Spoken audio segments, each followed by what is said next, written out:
Greetings of the day and welcome to the Learning Lab, an initiative by ISTD Vadodara chapter. We speak to the thought leaders from industries and academics and learn from them, learn from their experience and bring to you the latest in learning and development. This is the second episode. Thank you for joining in. Our today's guest is Mr. Birju Mistry. He is Head HR, Life Sciences Pvt Limited. In his career, he has been with Tata Consultancy Services, Zydus Life Sciences, Reliance Industries Limited and Nielsen's.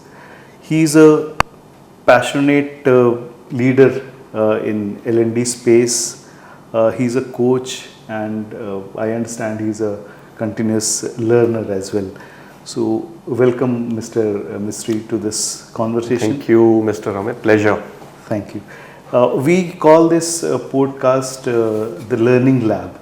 Okay. And we speak with industry leaders like you to catch into what is going on latest in the L&D space, what are the practices, and we share it with our viewers. Okay. Mostly our community of trainers and the students from MBA background largely. Thank you. Pleasure to have you and contribute in whatever way I can. Yeah. In this mission.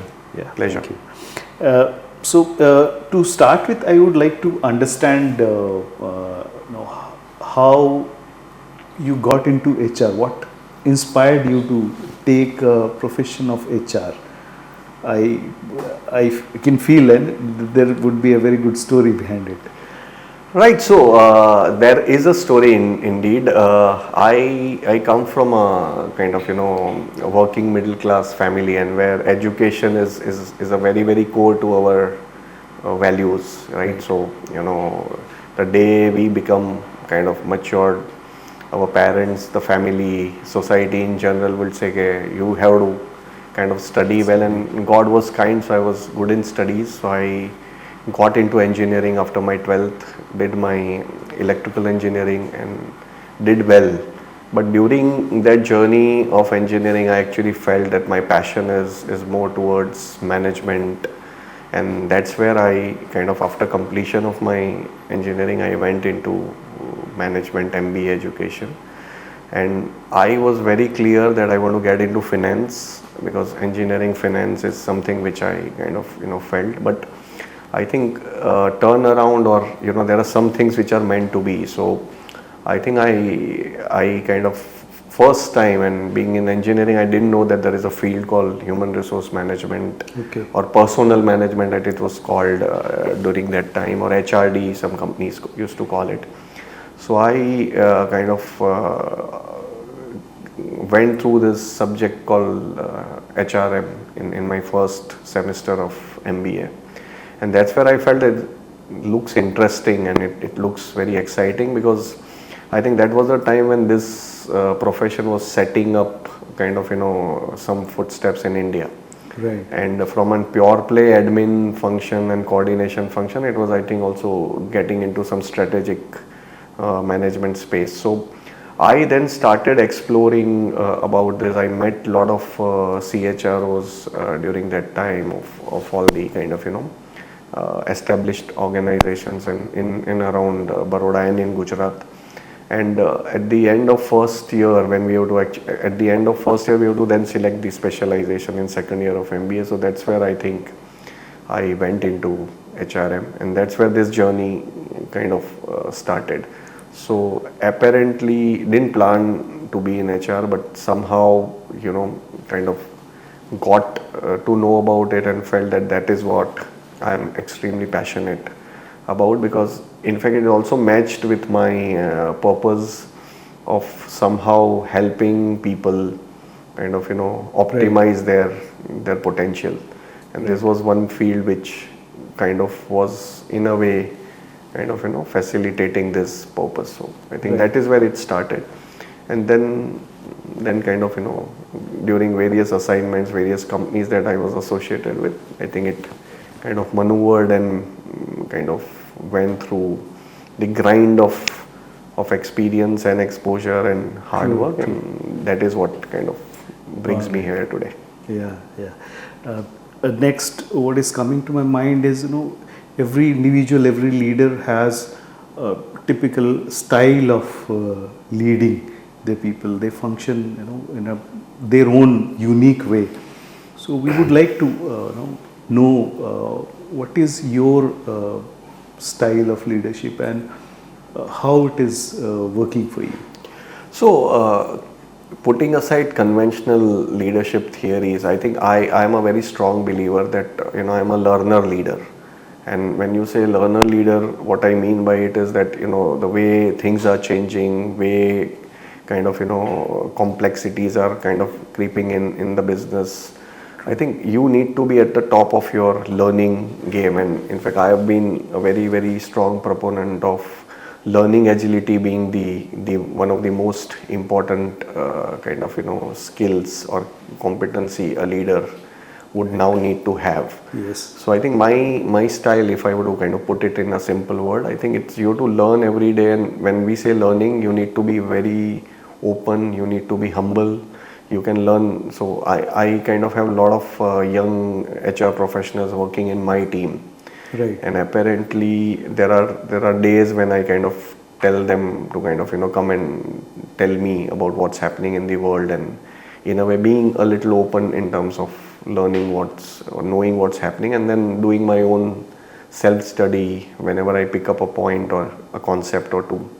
So I think that is where, because if you are not contemporary in terms of what's happening in the world, then it will be very difficult for you to envision the future. That's right. I think so. So I think I'll want to put it this way, that my style is learner leader. Yeah, yeah. And one point which you shared regarding talking with the youngsters in your company, the phrase of reverse mentoring somewhat kind of indicates that this is something which can be used, since youngsters are more apt on technology front, and the way they think, the way they do their work is vastly different than people from our generation.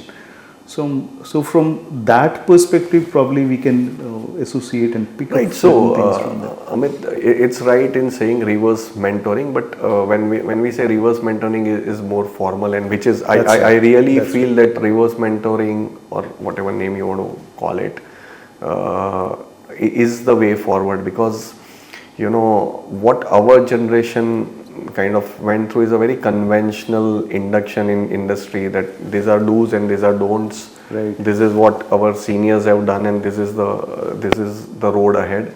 I think what I love about today's generation professionals is, I think they are very fast, and they are very kind of focused, and they are very clear in terms of what they want, and that is what we should apparently from a trade perspective learn from them. And I completely agree that reverse mentoring is something which really is a need of our. In fact, in my kind of journey, I have had institutionalized reverse mentoring in a lot of assignments that I have worked with, especially for CXOs. Okay. Because at top, once you reach through, everybody takes a certain journey to reach top. That's right. And you create your own zone of strengths, and you have your blind spots. Apparently you need both to be successful. So reverse mentoring apparently adds the element of the contemporary, and especially from a tech savvy perspective, what's happening in technology. I think that's where today's generation will bring in a lot of kind of technical IT aptitude and logical aptitude in terms of leaders. And what I really like, and where a concept like reverse mentoring can help, is the energy that a lot of people kind of youngsters will bring in. And the third piece of is that it gives leaders an opportunity to also kind of understand the thinking pattern, what this generation is thinking about, and in a way also help them to shape some of the thinking of this generation. So it's a very win-win kind of a concept. Right. So I think I truly believe in it. All right. Great, great. Uh, Coming to your career journey, you must have faced different situations, different circumstances where you must have achieved certain things. There must have been number of challenges you must have faced. So, would you like to share about any of the challenges you might have faced, which you could handle it in a very good way? So I think let's again I believe in being non-judgmental. So there is nothing like absolute success and there is nothing like absolute failure. So I think it's all about when you are in a CXO role. Apparently it's a journey that you are talking about. You have an ultimate goal, and again that goal is not ultimate. It's just one of the milestones for you to reach the ultimate mission that organization is in. So some of, let's say, talking about Life Sciences, a very young, vibrant, energetic team needed a certain set of professional ingredients so that company can realize what the potential is all about, kind of help them create the vision, articulate it to employees. Now there is many times you have a journey which is very successful, and for organizations that success itself becomes your constraint for future success, because you operated in a certain way and tasted success. Right, but going by Marshall Goldsmith's kind of famous book, what got you here would not take you there. Yes. So I think you really need to reinvent, transform yourself, and need to do it in a way which is more easy for people to understand, easy for people to accept. Because many times when you talk about transformation, I think there is a mistake that people make in terms of articulating, and the articulation happens that whatever you have done was not right and you are failure. This is the new recipe, do it this way and you will be successful, and it doesn't. Then the whole system will try and kind of rather than taking organization towards transformation, towards success, I think we all kind of get into a game where we are trying to prove who's right, who's wrong. Mm-hmm. So my way was right way, your way is wrong way, and the focus gets shifted. So in Life Sciences, one of the thing as an HR team that we have tried to do is to kind of have a certain level of continuity in terms of what we have achieved, be proud about, kind of instill that feeling of pride in teams that you not many companies which started in 2005 have reached where we have reached. So we are like among the top 5% companies who survived and reached here, and so we need to be very proud about what we have done. While being that, we also need to be humble to understand that there are better ways of doing it with a lot of things that have changed in the world.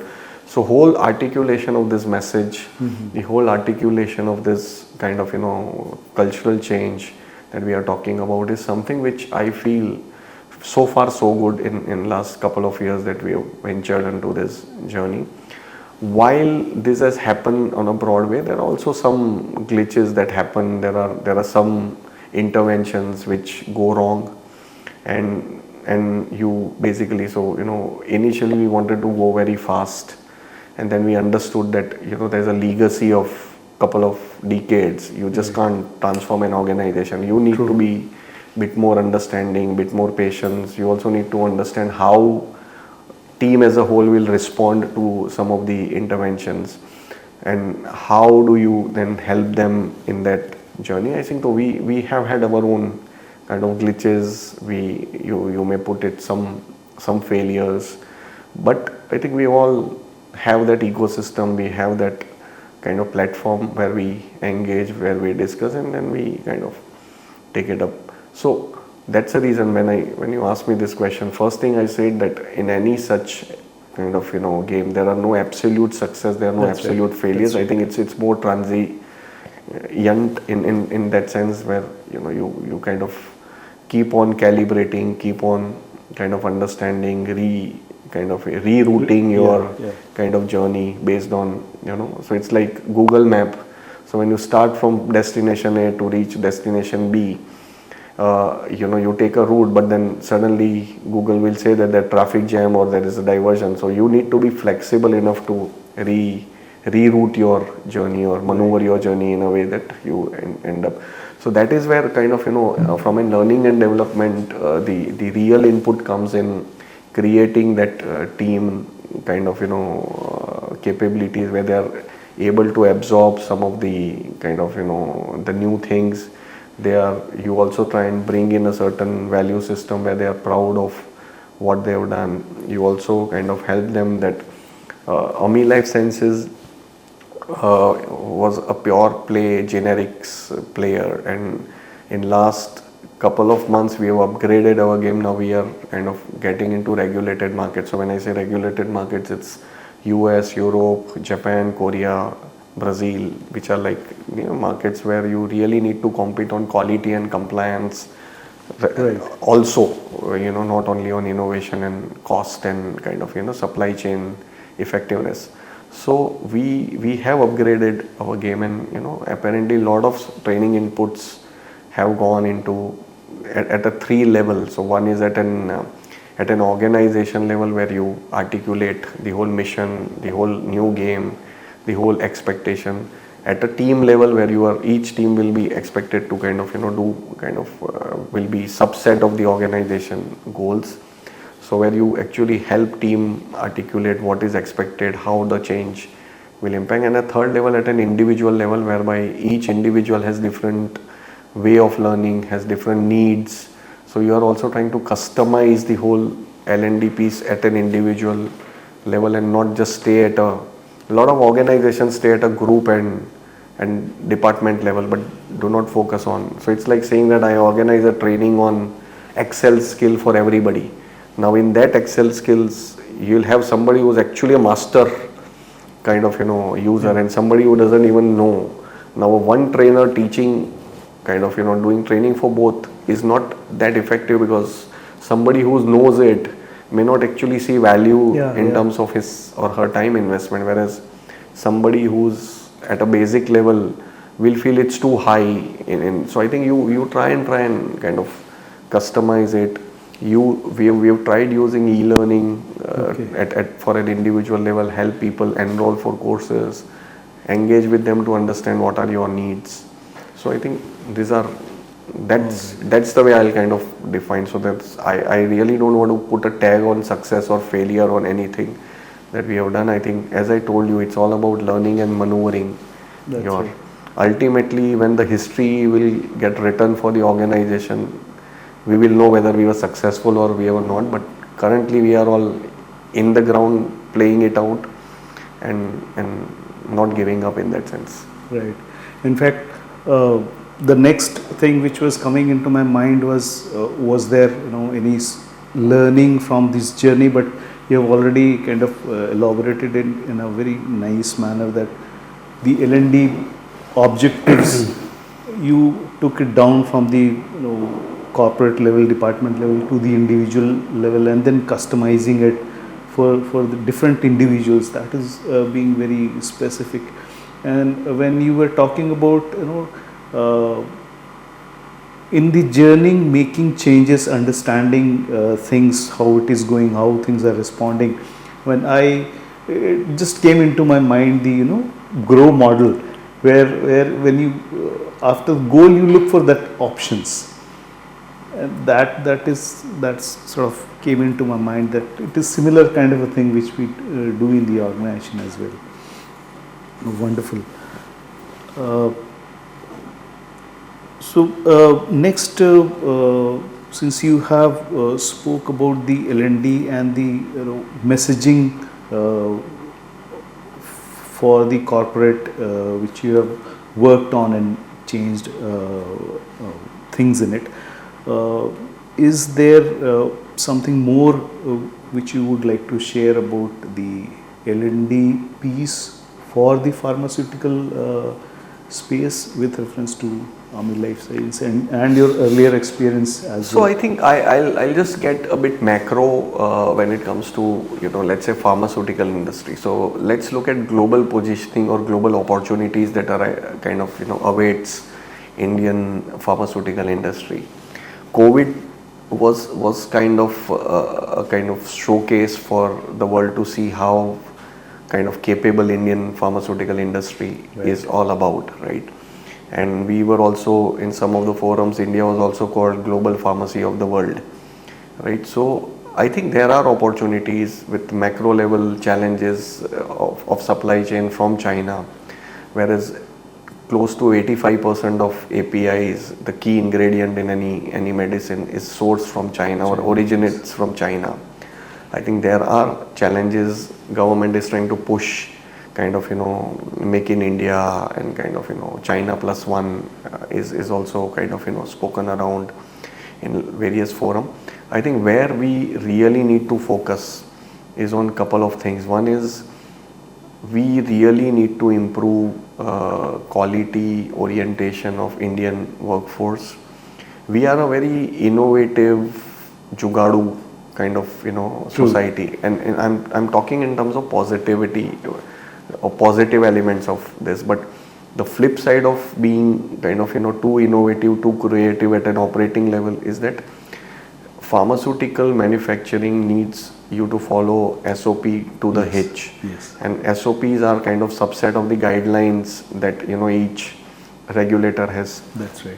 kind of put in, and lot of regulators and our end customers are actually wanting us to be kind of doing what is written, and that's a right apparently way of doing it, to tell or train our people, to coach our people, to kind of make them understand that it's whatever is written needs to be done. In case if you have a suggestion, we can always review the SOPs and try and optimize it for within the boundaries. That is where we really need to improve our skills. Point number one. Point number two is we really need to think global. So let's say Indian pharmaceutical industry is a very matured industry as such, but unfortunately we do not have any global kind of best companies. So there are no Pfizer, GSK, Right. Novartis which exist in India, whereas there is a massive potential of something like this to happen, to emerge out of India. And one of the reason is that we really need to kind of understand the global game and kind of think big about it, and that's where a lot of coaching interventions needs to happen at a management level, to the top management, even at a board level. So that's one second piece. The third piece is really to think about ESG or sustainability as one of the key element of pharmaceutical.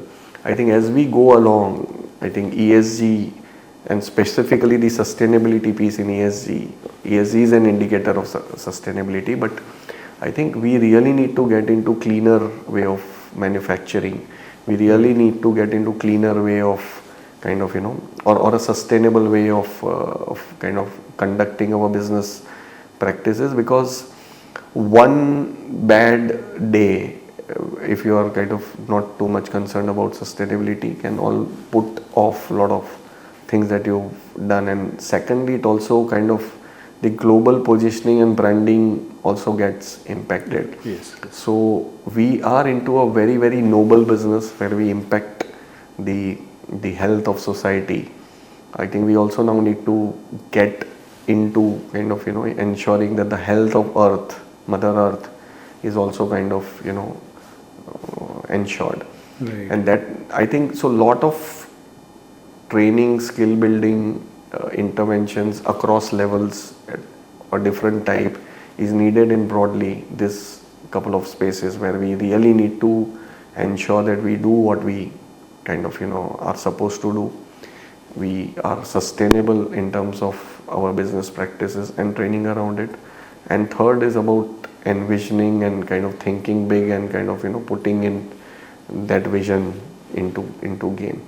So I think lot of technology from a training perspective can also be used around this. But I think if we really want to become one of the best in the world in pharmaceutical industry, I think the way I see it, I think these are the three broad blocks on which we really need to focus on.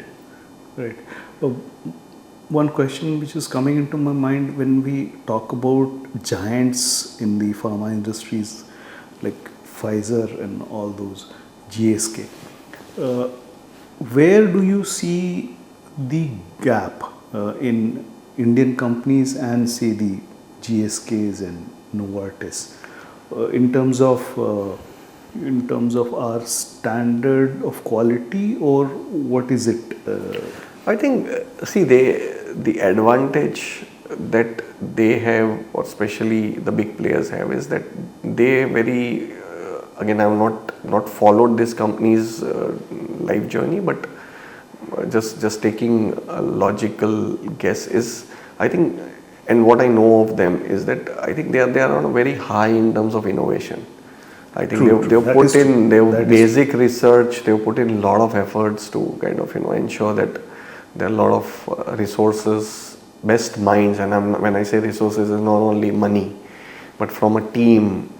I think a lot of kind of resources are kind of put into research, whereas because research is a very, very expensive kind of business proposition, and it takes a lot of time. So pharma research is not a kind of a couple of quarters game, it's a couple of decades game. And then once you have molecules, there are a lot of clinical trials and regulatory kind of ecosystem that you have to kind of manage in terms of compliances. So I think it takes a lot of time, patience, energy for you to kind of put into kind of it, and that's where it's difficult. So what we have become is we have become kind of more of a generics player, where off patent drugs we kind of manufacture at a very good quality, and we give that price kind of arbitrage to our customers. I think that is where positioning of kind of in India has happened. A lot of companies are now kind of getting into the space of innovation, and we'll see, I think, as we move along. I think some companies emerging and kind of standing along with the best in the world.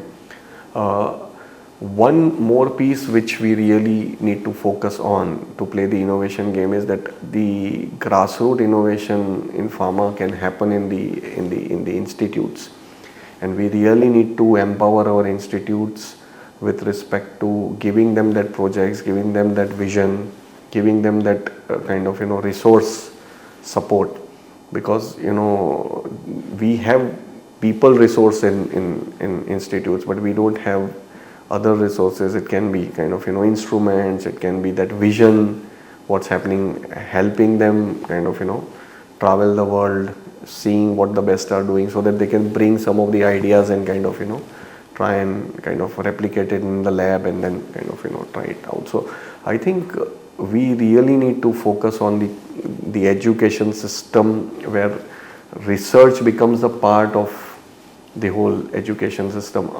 I think today we are very focused on marks and placements.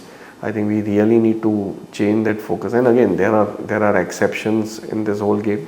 There are kind of lot of amazing institutes which are doing a lot of work in that area, but looking at the size of country, looking at the size of opportunity, we really need to have this as a we need to have at least 100x of what's happening today. Right. And with India now coming into the startups scene in different areas, do you see startups coming into this pharma field as well? So we have a lot of kind of startups in pharma, but they are mainly into the delivery of drugs to end patients. So there are a lot of logistics, there are a lot of data analytics in terms of patient health, and kind of linking it with algorithms and trying to be predictive about some health event. and kind of there are a lot of prompting startups where if you have to take a medicine, it will prompt you to take a medicine on time, especially in the chronic disease space. A lot of that. There are also few startups that I know are now trying to get into the innovation space in basic research, but it's a very, very long, very, very resource crunching and very low probability of success kind of a game. So we will really need a lot of government support, a lot of industry support. I'll be very surprised if a startup comes up and kind of discovers a molecule. I think that will be too. And again, I really don't know what's happening, or are there any organizations or any startup doing this, but maybe a scientist himself starting a company doing it. There are examples, but way startups are coming in that, let's say, end delivery kind of segment. I think I really am not aware whether anything is happening in that space.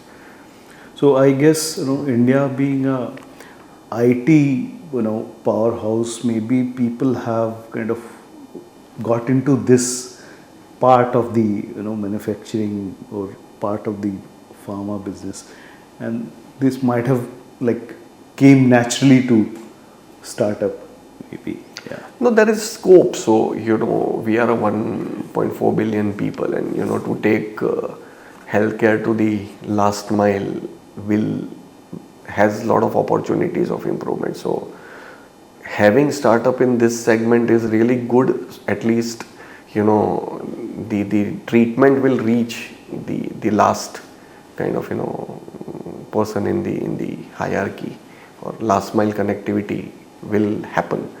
But your question was, how do we create those top companies and from a startup perspective, and I think that is where a lot of patience, a lot of investment needs to be happening.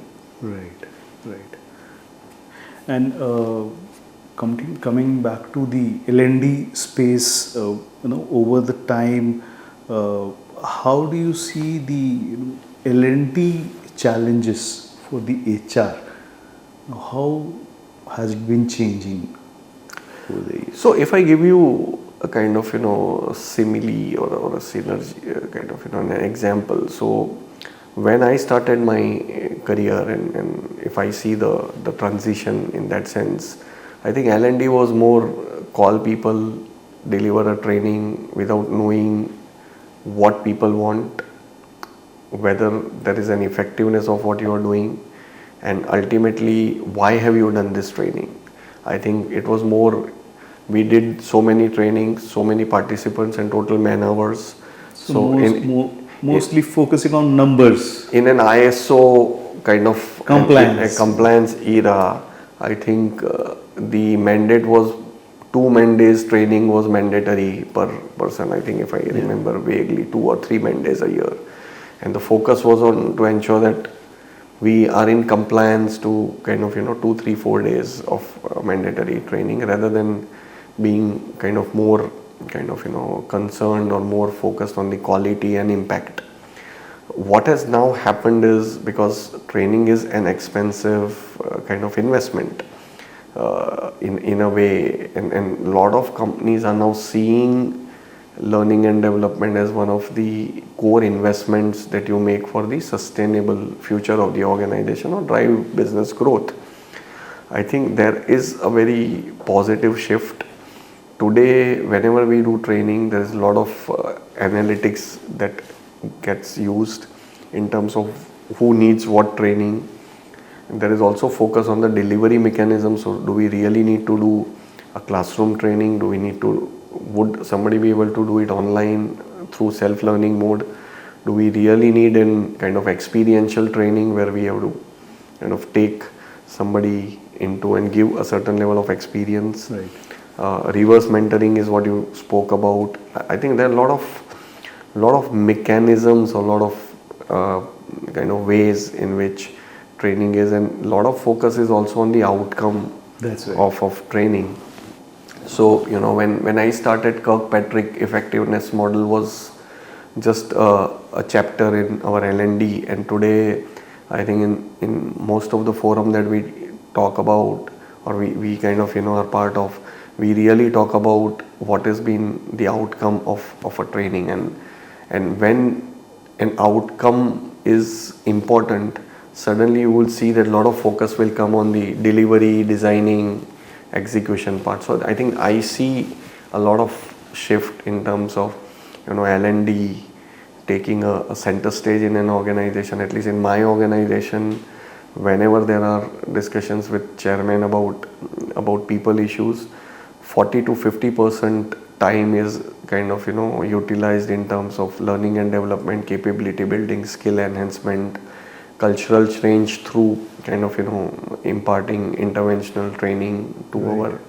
our coaching is kind of now very very critical for top leaders. So I think we talk, and we are in a phase of execution, lot of such interventions.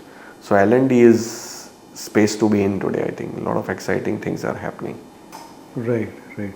So I understand, organizations are also focusing on to ROI and impact, and that's where the L&D professionals also have to kind of gear up as to how they should be delivering and making that impact. Yeah, so only caution, Amit, is when we say ROI, a lot of people wear financial hat and say that I invested 100 rupees and I got 110 rupees. I think we really need to also see that L&D interventions are not like stock market investment that you Yes. can track every day what's the kind of valuation that you are into. I think broadly ROI is also directional, so you have kind of your own measurement metrics which needs to show positive impact because of training, but a lot of time we try to kind of convert ROI into financial investments, into financial outcomes, may not be possible. For example, in one of the organizations, safety was one of the core training, that kind of a core issue that we were facing, and we kind of designed a lot of interventions around safety and bringing culture of safety in the organization. And one of the key parameters that we were kind of monitoring was number of accidents. So number of accidents practically became zero, right?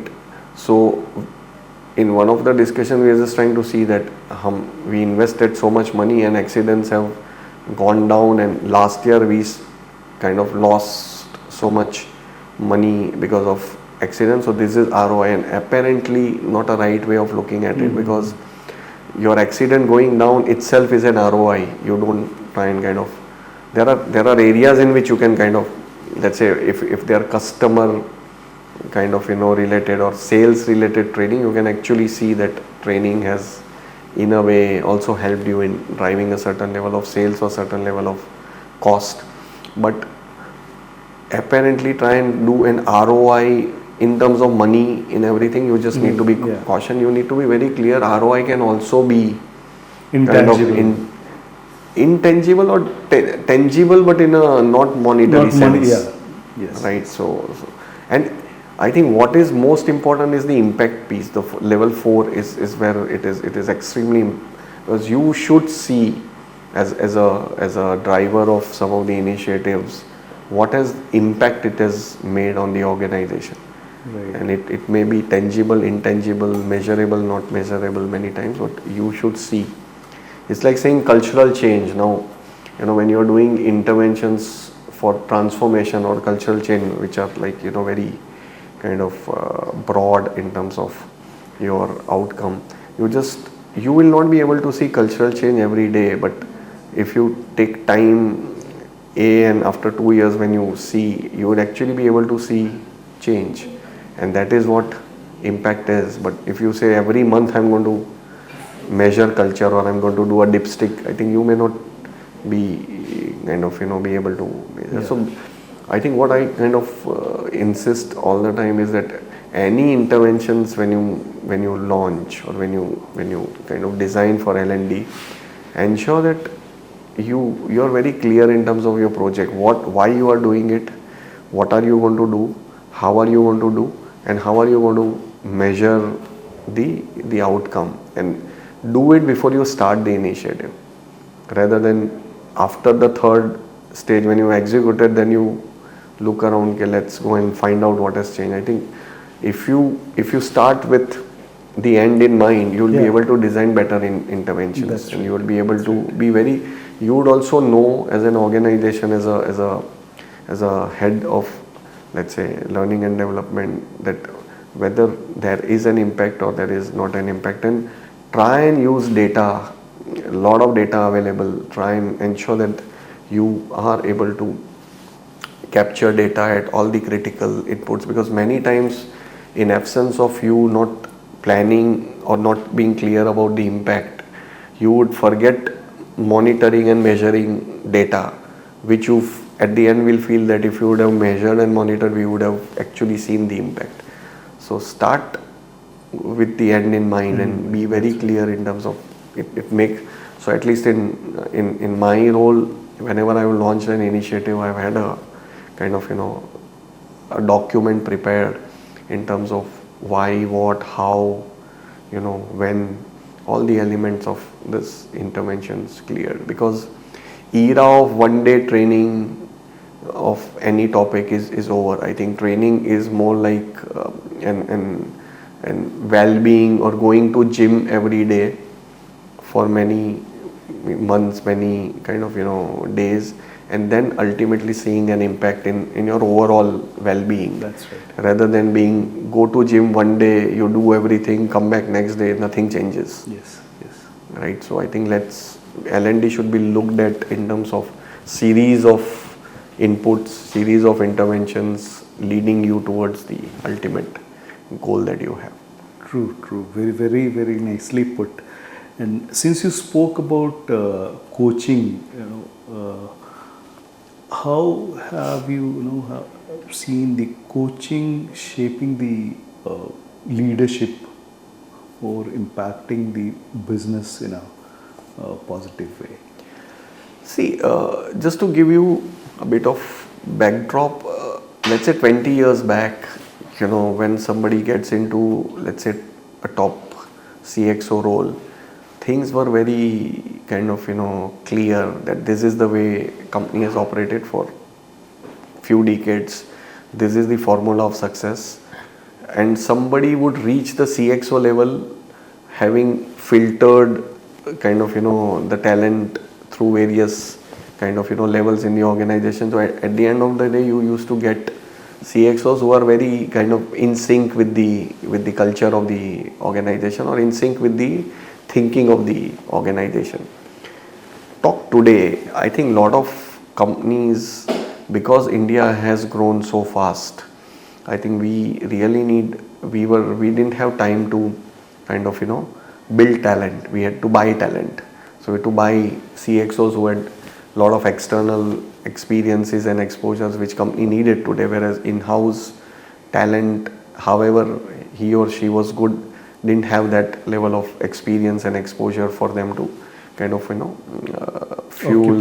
occupy the role. So when you bring somebody from outside, and especially in an inorganic talent organization, you really need somebody as a coach who coach. Basically in my formal kind of coaching study that I did, we were always told that coach is dancing in a tango. So it's like your partner who's there with you for everything kind of. And one more thing which my coach or my personal coach used to tell me is that you need a Sakhi and a Shakshi. The Sakhi is a friend and Shakshi is a witness. Right? So somebody who's witness to what you are doing and is also friend to kind of support you. And why coaching, and continuing to what I said in terms of an inorganic talent, CXOs or leadership era, you really need somebody who's there with you, talk to, because organization is very difficult to talk to your colleagues about your problem, because trust, again, the fierceness of role, I think it takes time to build relationship in a corporate setup. So a coach really helps the leader in terms of talking somebody through, taking inputs, helping you with being very honest, critical feedback many times. In my one of the assignments that I kind of had to I did in my career about transforming a loss making business into a kind of a very sustainable, growing, profitable intervention. I think coaching really helped us kind of bring all the critical leaders on the same page without being losing their individuality. So everybody has got a strength, and when a coach at a customized level will help you optimize your strength and kind of understand your weakness and in a way manage it. So that's where coach really will play a very critical role, and apparently we were able to kind of use coaching to bring everybody on the same vision, same platform, kind of knowing what are your strengths, what are your weaknesses, helping you create a kind of projects which your strengths kind of can enable. And as a driver of, let's say, this initiative, we were also very clear what are the key kind of strengths each and everybody brings on table, and how me along with our CEO can kind of optimize this, bring that strength into the structural or operating framework, and then kind of deliver results. And 2 years of intense coaching kind of interventions, we were really able to turn around that business from a loss making to really one of the shining stars in the organization. Great. So Great.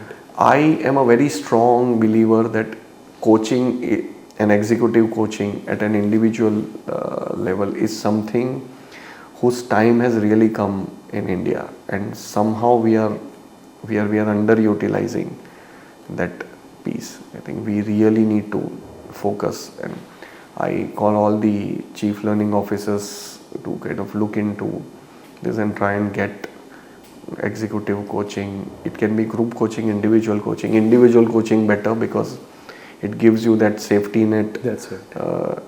Group coaching again is happening, but I feel individual coaching for leaders is something which we really need to do.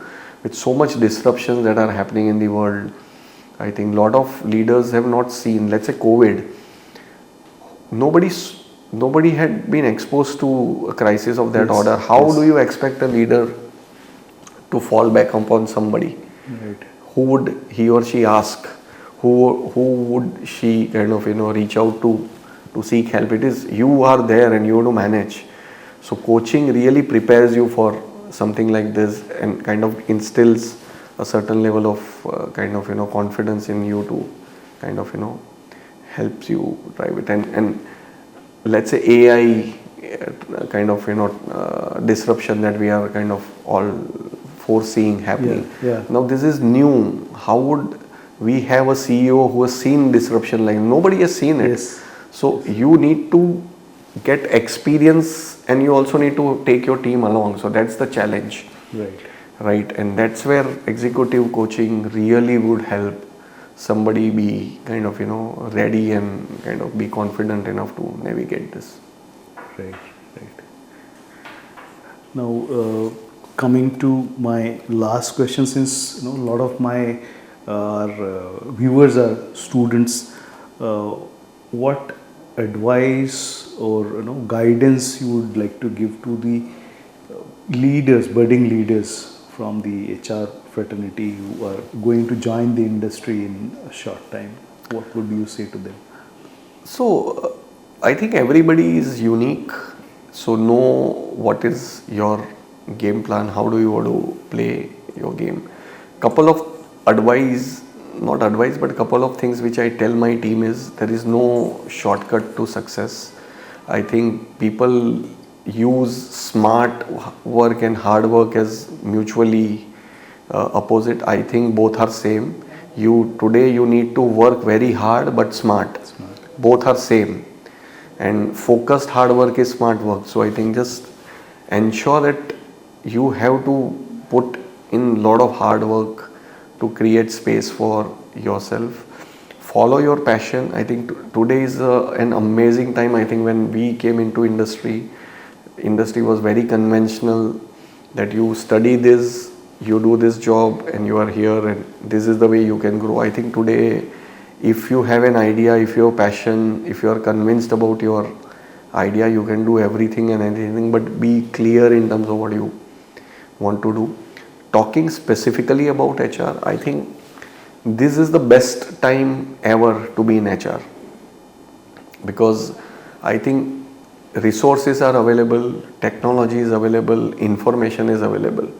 The only differentiator company will have is talent, and you need great HR leaders to create an ecosystem where talent can flourish, where talent can grow, where talent gets a platform to kind of express and perform, and in turn deliver results to organization. So this is an amazing time, but be prepared yourself. I think expectations out of HR is not only domain expertise, you also need to know at a macro level what is happening in the industry, what are some of the challenges industry is facing, because that will help you create kind of interventions and culture in your organization.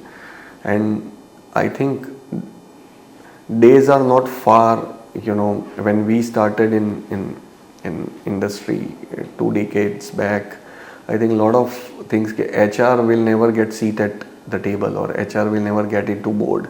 I think 5 years down the line, you will actually see a lot of HR kind of, leaders moving up and kind of driving the organization, and for sure they'll have seat at the table. Right. For sure. Good. Thank you, Mr. Birju. It was a lovely speaking with you. Thank you so much. Thank you so much, Amit ji. Pleasure, and I wish all your viewers all the best. And please reach out to them, reach out to me in case if I can be of any help to you. I'll be very happy. Thank you so much. Hello, all viewers of ISTD podcast. I am extremely delighted having completed a podcast with ISTD team. Some of the key elements of our discussion today focused on how my experience has shaped up my current leadership style, how I have grown in the organization. Some of the key messages which I'll want to share with all the viewers is: follow your heart, do what you feel is right, give it everything that you have. There are no shortcuts to success. Specifically, amazing time to be in HR and in talent management space. And we all as a learning and development professionals have an extremely important role to play as India navigates and becomes a $5 trillion economy, is to ensure that we provide the fuel to this vision that all of us have seen, and that fuel is talent, skilled manpower, skilled workforce which is in terms of productivity, commitment and outcome best in the world. So let's put all our might and ensure that we deliver on these expectations. Thank you so much. Thank you everybody for tuning into this podcast, second episode with Mr. Birju Mistry. It was a lovely speaking with him. Keep tuned in to this podcast and follow our channel, like and subscribe and share. Thank you once again. Bye bye.